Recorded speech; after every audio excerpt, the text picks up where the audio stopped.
Students, हम लोगों ने लास्ट वीडियो लेक्चर में बायोमॉलिक्यूल्स हम लोगों ने स्टार्ट किया था और उस लेक्चर में हम लोगों ने कार्बोहाइड्रेट्स के बारे में स्टडी किया था।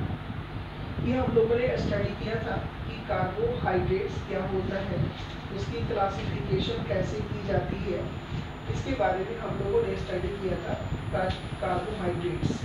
और हम लोगों ने ये भी पढ़ा था कि कार्बोहाइड्रेट्स को टेस्ट के आधार पर दो पार्ट में बांटा गया था, एक शुगर और दूसरा नॉन शुगर। शुगर जिसका टेस्ट स्वीट होता है, नॉन शुगर जिसका जो कि स्वीट लेस होता है वो नॉन शुगर कहलाता है। दूसरा आपने क्लासिफिकेशन ये पढ़ा था on the basis of reducing nature. On the basis of reducing nature, there are two types of sugar. One is reducing sugar, other is non-reducing sugar. और इसमें हमने आपको बताई थी कि रिड्यूसिंग शुगर जो टॉलेंस रिएजेंट फैलिक सॉल्यूशंस को reduce कर देता है वो रिड्यूसिंग शुगर होता है, और जो रिड्यूस नहीं कर पाती है वो नॉन रिड्यूसिंग शुगर कहलाते हैं। नेक्स्ट हम लोगों ने ये देखा था कि जो हमारे पास कार्बोहाइड्रेट्स हैं उसको हम लोग क्या करते हैं, हाइड्रोलाइज करते हैं। जब उसको हाइड्रोलाइज करने के बाद में जो यूनिट्स ऑफ शुगर मिलते हैं that is nothing but saccharides, उसको हम लोग सेकेराइड्स कहते हैं। तो जब शुगर को या कार्बोहाइड्रेट्स को हम लोग हाइड्रोलाइज करते हैं, वाटर के साथ रिएक्शन कराते हैं, एक मोनोमर मिलता है। तो मोनोमर इज क्या है, यूनिट ऑफ शुगर होता है, दैट इज कॉल्ड सेकेराइड्स। तो हम लोगों ने ये पढ़ा था कि शुगर को दो पार्ट में बांट सकते हैं, ठीक है। एक था हम लोग ये मोनोसेकेराइड्स, दूसरे डाइसेकेराइड्स, ठीक है। यानी कि ये डाइसेकेराइड्स, एक मोनोसेकेराइड्स एक डाइसेकेराइड्स, और एक ये जिसको ओलिगोसेकेराइड्स हम लोग भी कह सकते हैं, ठीक है। एक मोनोसेकेराइड्स थे, एक ओलिगोसेकेराइड्स थे और एक पॉलीसेकेराइड्स। तो जो नॉन शुगर है वो पॉलीसेकेराइड्स होते हैं, ठीक है, वो पॉलीसेकेराइड्स होते हैं। तो इस तरह इसको हम लोगों ने अलग अलग पार्ट्स में बांटा था। अब हम लोग ये देखते हैं कि जो शुगर होते हैं उसको कितने पार्ट में बांटा जा सकता है, उसकी कैसे क्लासिफाई उसको किया जा सकता है, किस तरह से उसको दिखाया जा सकता है, उसको हम लोग देखते हैं। तो हम लोगों ने देखा था कि जनरली शुगर जो होते हैं वो डेक्स्टेरो रोटेटरी में पाए जाते हैं। जैसे कॉन्फ़िगरेशन आपने पढ़ा होगा D एंड L फॉर्म, तो ये जो शुगर होती है उनके D फॉर्म ही मिलते हैं। अब ये D फॉर्म जैसे और उनका नेमिंग कैसे किया जाए डिफरेंट, उसको अब हम लोग सीखते हैं। तो जैसे हमारे पास इसके लिए ग्लिसरल्डिहाइड हम लोग लेते हैं, glyceraldehyde, glyceraldehyde.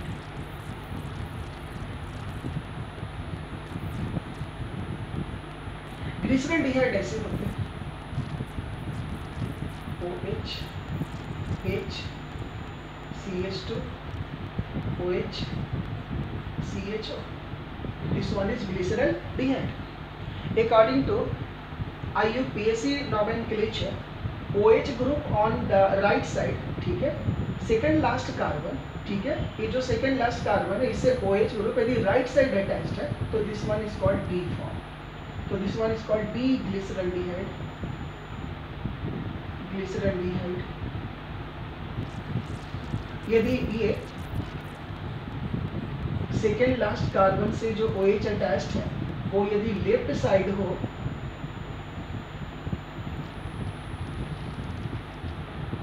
This one is called L glyceraldehyde, L glyceraldehyde, L glyceraldehyde. अब ये जो डी ग्लूकोज है जो जनरली ये डी ग्लिसरल्डिहाइड, हम लोग इसको ज़्यादा इसी पर मैं फोकस करूँगा क्योंकि जो शुगर होते हैं वो डेक्स्ट्रो रोटेटरी होते हैं, ठीक है। तो यहाँ पर हम लोग एक ग्लिसरल्डिहाइड को देखते हैं। तो ग्लिसरल्डिहाइड को दो पार्ट में हम लोग डिवाइड कर सकते हैं।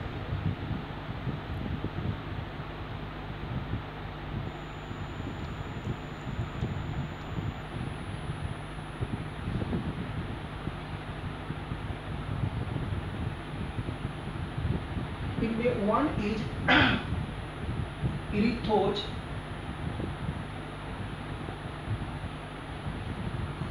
इरिथ्रोज और एक थ्रियोज।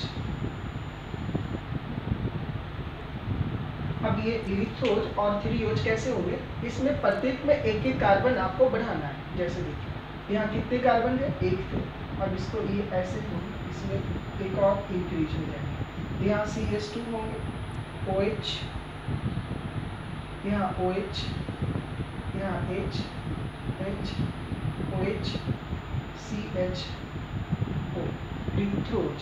नेक्स्ट थ्रियोज, ये ऐसे होंगे, CH2, OH, OH, H, और ये इसके अपोजिट होंगे, यहाँ OH, H, CHO। This one is threose. तो एक ये हो गया इरिथ्रोज और दिस वन इज थ्रियोज। अब ये जो थ्रियोज है उसको भी दो पार्ट में बांट सकते हैं। ये दो पार्ट में होंगे थ्रियोज। इधर नीचे जगह नहीं है, मैं ऊपर में इसको लिखता हूँ।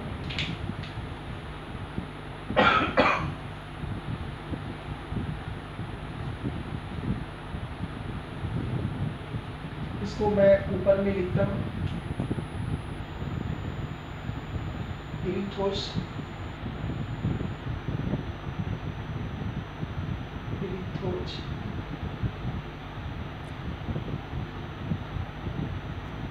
CH2, OH, OH, OH, H, H, CHO, then थ्रियोज,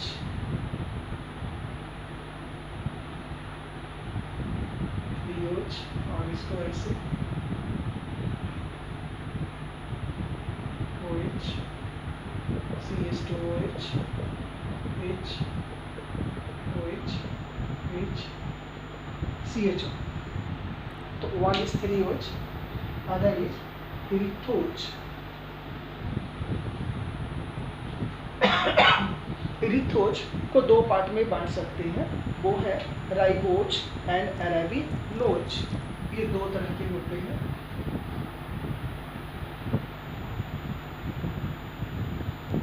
ribose and arabinose. अब इसके स्ट्रक्चर क्या, यहाँ से एक और कार्बन आप बढ़ा लीजिए, 1 2 3, CH2, OH, OH, OH, OH, H, H, H, CHO, ribose, arabinose,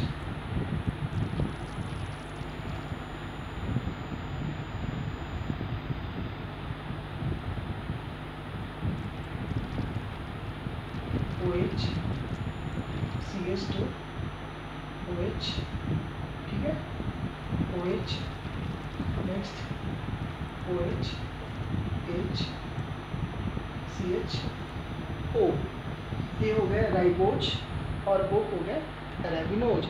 ribose दो तरह के होते हैं, एलोज एंड एल्टोज। इसको दो पार्ट में बांट सकते हैं,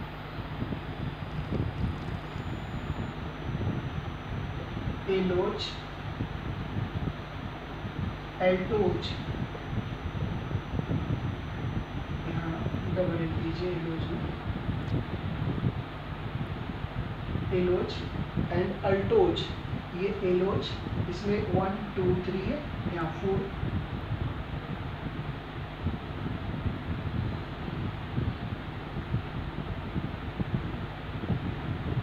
CH2, OH, OH, OH, OH, OH, H, H, H, H, CHO। This one is aloj, altoj,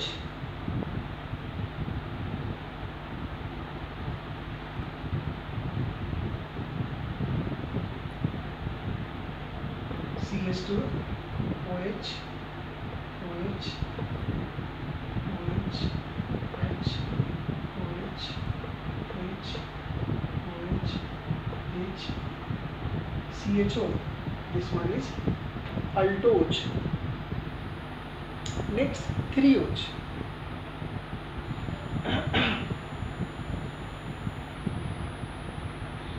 थ्रियोज के दो पार्ट होते हैं, जाइलोज एंड लैक्सोज। ये जो थ्रियोज है इसके दो पार्ट, जाइलोज एंड लैक्सोज, दो तरह। अब ये जाइलोज है,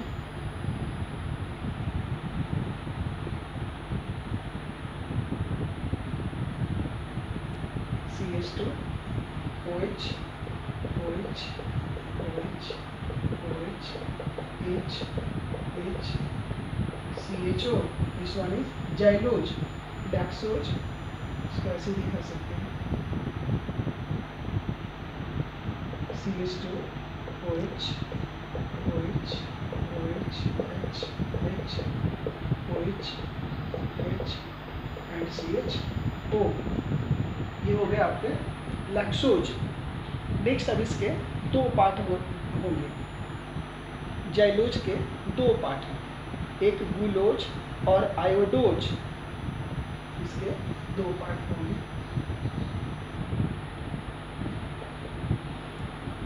ग्लूलोज आयोडोज,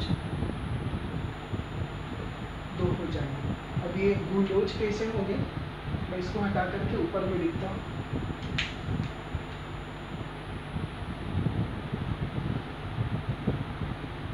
ये जितने भी हैं सारे के सारे डी फॉर्म है, क्योंकि सेकंड लास्ट कार्बन की जो OH ग्रुप अटैच्ड है वो राइट साइड पे। सभी में सारे के सारे जो है वो डी फॉर्म है, जिसमें कोई भी एल फॉर्म नहीं है।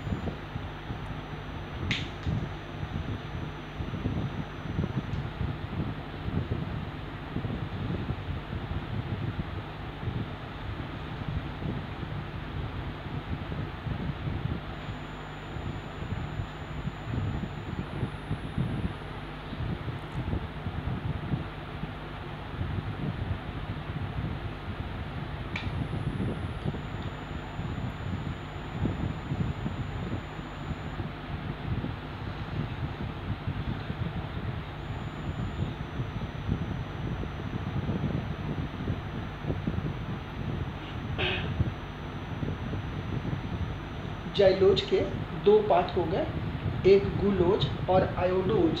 ये ग्लूलोज का ध्यान रखिए, ग्लूलोज इसमें 1 2 3 थे, अब एक हो गया 4।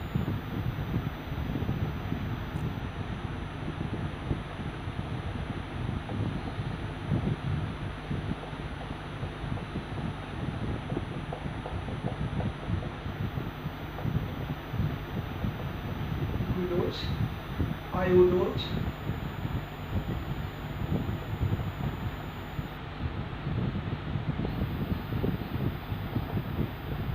OH OH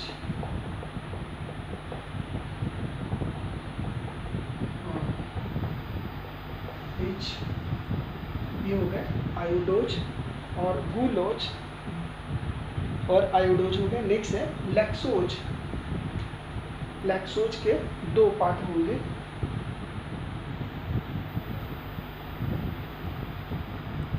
glucose and टाल्कोज।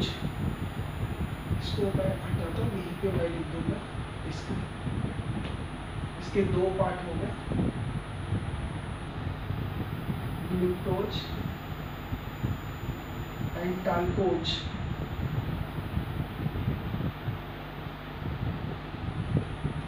इसके स्ट्रक्चर पिक्चर, ये सभी के सारे जो है वो डी फॉर्म, इसमें कोई भी एल फॉर्म नहीं है, क्योंकि सेकंड लास्ट कार्बन से जो OH ग्रुप अटैच्ड है वो सभी में राइट साइड ही है, लेफ्ट साइड किसी में नहीं है।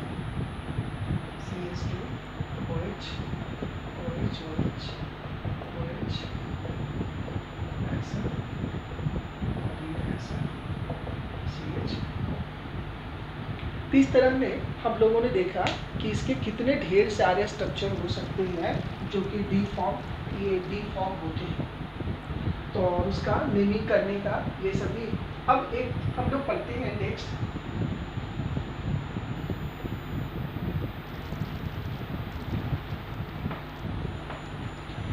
ईपीमर, एक होता है ईपीमर, इसके साथ साथ ही हो जाएगा ईपीमर।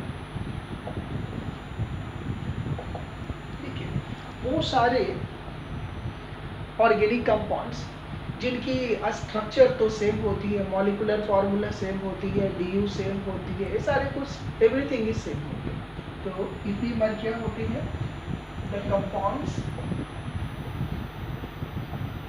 The compounds having same molecular formula DU and functional group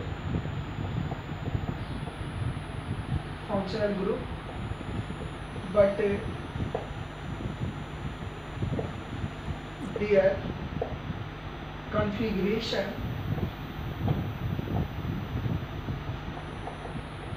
along any one corresponding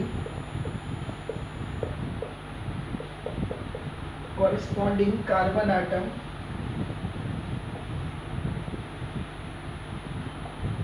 is different। यानी वह ऑर्गेनिक कंपाउंड्स जिनके मॉलिकुलर फार्मूला सेम होते हैं, फंक्शनल ग्रुप भी सेम होते हैं, डीयू भी सेम होता है, लेकिन किसी एक कॉरेस्पॉन्डिंग कार्बन एटम के अलोंग उनका कॉन्फ़िगरेशन डिफरेंट होता है। किसी एक, लेकिन कॉरेस्पॉन्डिंग नहीं होना चाहिए। कार्बन एटम के अलोंग कॉन्फ़िगरेशन यदि डिफरेंट हो तो वो दोनों कंपाउंड ईपीमर्स कहलाएंगे। जैसे देखिए, इसके एग्जाम्पल देखिए, इरिथ्रोज एंड थ्रियोज। देख लीजिए, ध्यान से देखिए, इरिथ्रोज एंड थ्रियोज। इरिथ्रोज आपने देखा था अभी, इरिथ्रोज OH OH H H CH2 OH CHO। यहाँ देखिए CH2 OH OH H OH H CHO। देखिए, इस कायरल कार्बन सेंटर के अलावा इसके कॉन्फ़िगरेशन डिफरेंट है। यदि एक D है तो दूसरा L होगा ही होगा, इसलिए कि अपोजिट डायरेक्शन में है। तो इस तरह के जितने भी कंपाउंड्स हैं वो एक दूसरे के ईपीमर कहलाते हैं। Means the compounds having same molecular formula, functional group, DU, everything is same. IUPAC name वो भी सेम है, IUPAC नेम भी इसके सेम, लेकिन किसी एक corresponding carbon atom, chiral carbon atom के अलावा उनके कॉन्फ़िगरेशन डिफरेंट हो तो वो सारे कंपाउंड्स क्या कहलाते हैं? ईपीमर कहलाते हैं। जैसे एक और एग्जांपल, अरेबिनोज, ऐसा कह सकते हैं ribose and arabinose, glucose and mannose. ये सभी में example glucose and mannose, glucose and mannose are the epimer to each other. क्यों? कि ग्लूकोज तो ऐसा होता है ना, इसको मैं हटा रहा हूं,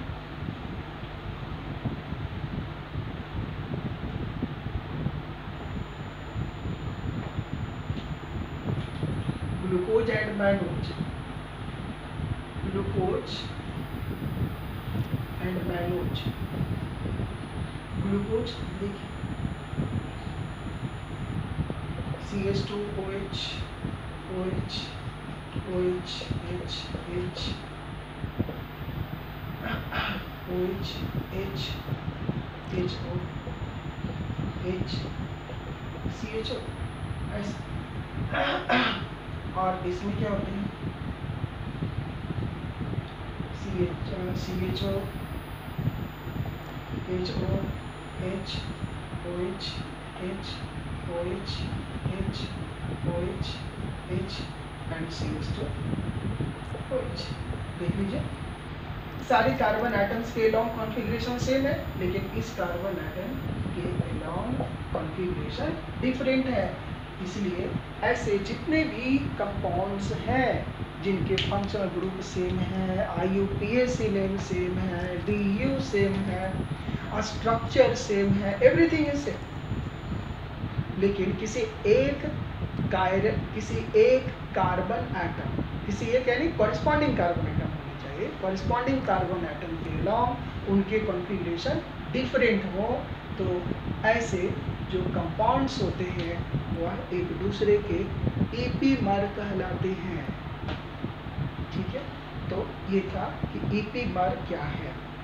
इस लेक्चर में इतना ही। हम लोग अब अगले लेक्चर में मोनोसेकेराइड्स के बारे में स्टार्ट करेंगे, उनके स्ट्रक्चर, उनकी प्रॉपर्टीज इन के बारे में हम लोग स्टार्ट करेंगे, इसके बारे में हम लोग पढ़ेंगे। तो नेक्स्ट क्लास में हम लोग पढ़ेंगे स्ट्रक्चर ऑफ